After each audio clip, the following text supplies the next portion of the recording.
Continuamos en UPAO Noticias, son ya las 6 de la tarde con 1 minuto. Tenemos una entrevista con la doctora Ana María Burga Vega. Ella es jefa regional de Epidemiología de La Libertad, para informar y seguir alertas y, como se dice siempre, con la guardia en alto, porque la pandemia está vigente. Si bien es cierto que han disminuido casos de personas fallecidas, pero todavía hay personas que se siguen infectando. Para que nos informe sobre esta real situación de La Libertad y otras estrategias que se tienen que cumplir ante una posible nueva ola o rebrote de esta pandemia, conversamos, repito, con la doctora Ana María Burga Vega. Doctora Ana María Burga, bienvenida a UPAO Noticias. Buenas tardes. Buenas tardes. Bueno, doctora, quisiéramos que nos informe, si bien es cierto, ya es de conocimiento público que se han disminuido los casos de personas fallecidas, hay cada vez menos personas en los hospitales, en las unidades de cuidados intensivos, pero eso no significa de que hayamos ya superado o vencido esta pandemia, doctora. ¿Cuál es la real situación de la COVID aquí en La Libertad?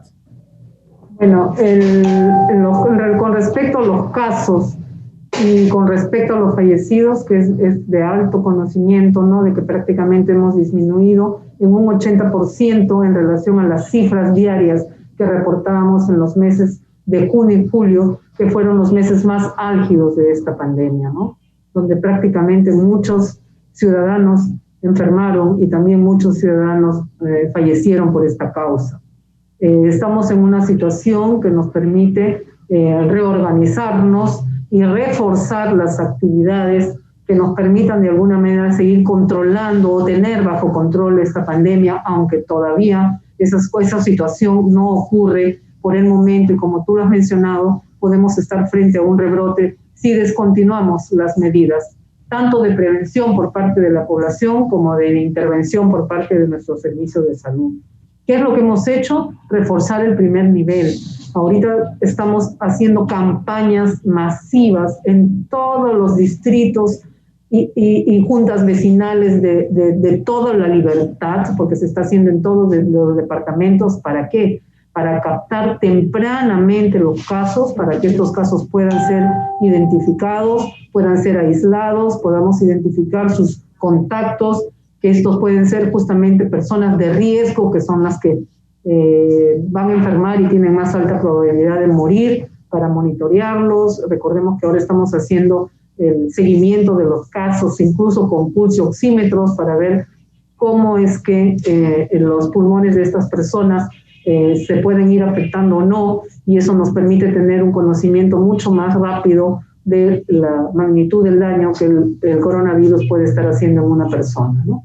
Entonces, esta nos permite, como les digo, haber controlado en parte los casos y reducido tanto las defunciones como las veíamos anteriormente. Correcto. Doctora, es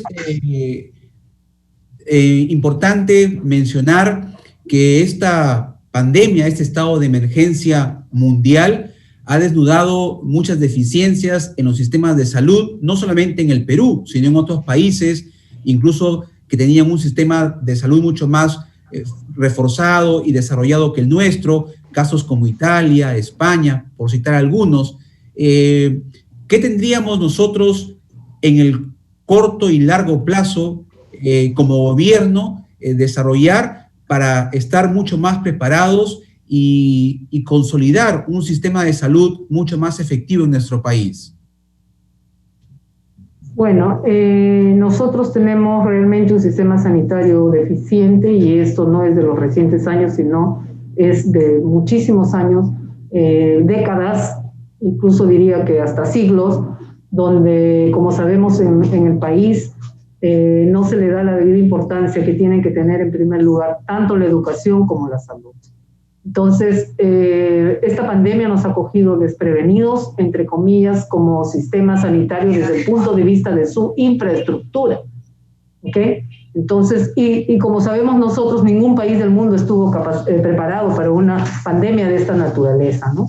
Pero nosotros, con la deficiencia en la infraestructura del sistema sanitario, o sea, menos hospitales, menos trabajadores de salud, menos equipos de protección, escasez de medicamentos y todo lo demás. Eso hizo pues que realmente la pandemia golpeara muy fuertemente, no solo a nuestra región, sino al país entero, ¿no? Entonces seguimos viendo que otros departamentos, sobre todo los de la sierra, a raíz del digamos, levantamiento de la cuarentena, se han ido comprometiendo o afectando por esta pandemia, ¿no?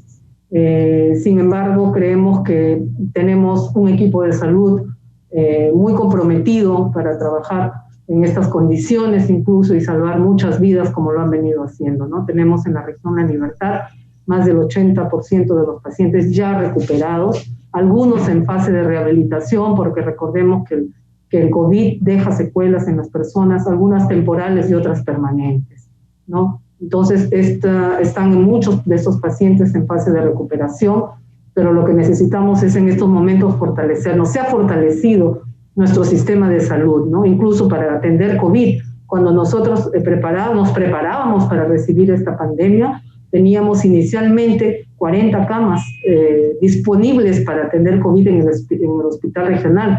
Y sin embargo, este hospital llegó en su totalidad, 230 camas atendimos y se saturó el hospital. Y cuando se saturó el hospital, nosotros abrimos los hospitales distritales, Laredo, Santa Isabel, El Esfuerzo,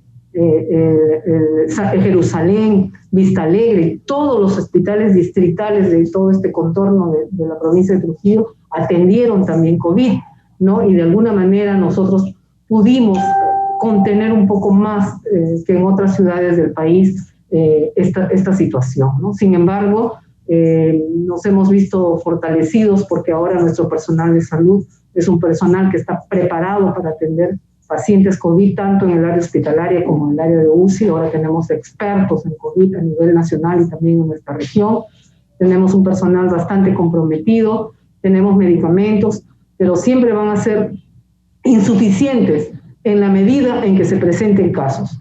Si se presentan rebrotes, vamos a entrar otra vez a la misma situación que tuvimos en junio y julio, y no quisiéramos regresar a eso, porque recuerden que esto también económicamente no solamente produce una crisis, se produce una crisis sanitaria, sino una crisis económica, porque el país y nuestra región se paralizaría. Lo que necesitamos es entonces el aporte de la población. El control del COVID es una tarea de todos. Si cada uno de nosotros guardara las medidas de prevención, que son las mismas desde que antes que llegara la pandemia a nuestro país, es decir, usemos una mascarilla, pero eso significa el uso correcto de una mascarilla, usemos el distanciamiento físico, que en un inicio la OMS dijo que era 1 metro, pero que ahora ya ha certificado que tiene que ser a más de 1,5 metros. Entonces, y nos higienizáramos las manos cada vez que toquemos alguna superficie que pueda estar contaminada, entonces solamente así garantizaremos cada uno de nosotros los ciudadanos de que no tengamos un rebrote en estas próximas semanas, que es lo que no quisiéramos que ocurra, ¿no? Correcto.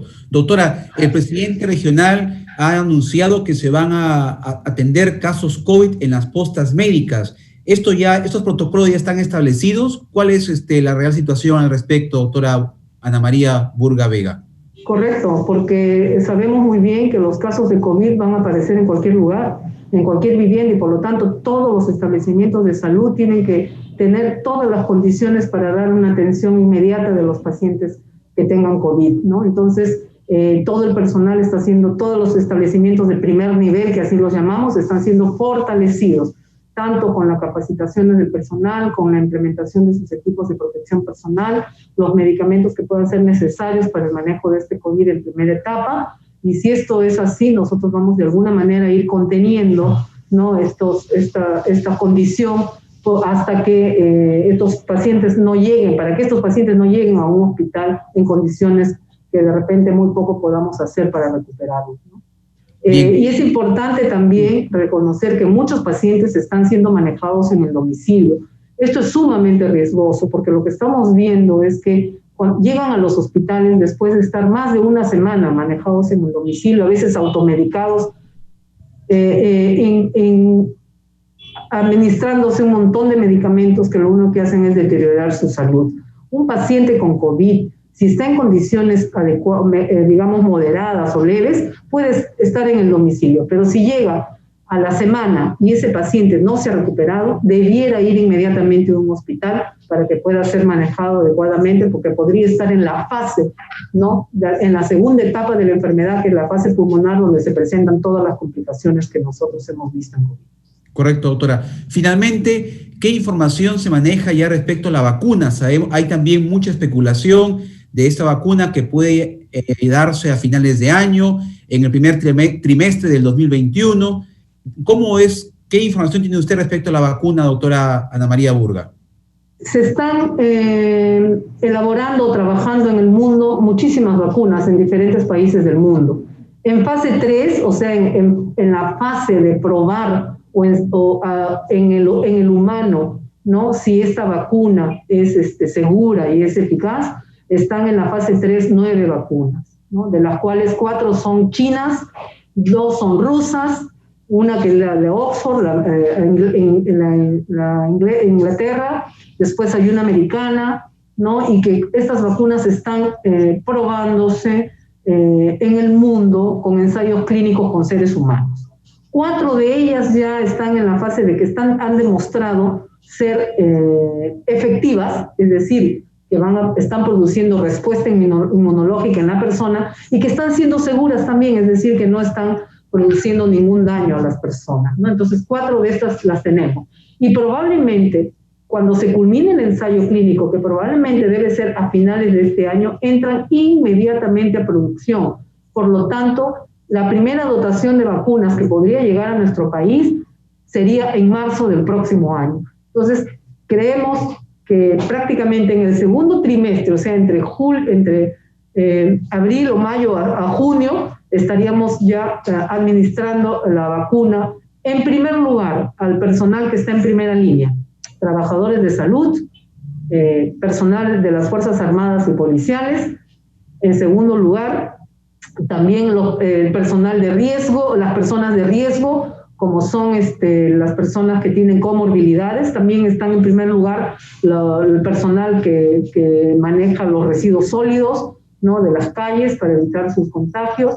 Y después entran las personas con comorbilidades, o sea, los grupos de riesgo, los mayores de 60 años, y en tercera etapa, el público en general, ¿no?, que no tiene riesgos, y los menores, los adultos jóvenes y los jóvenes.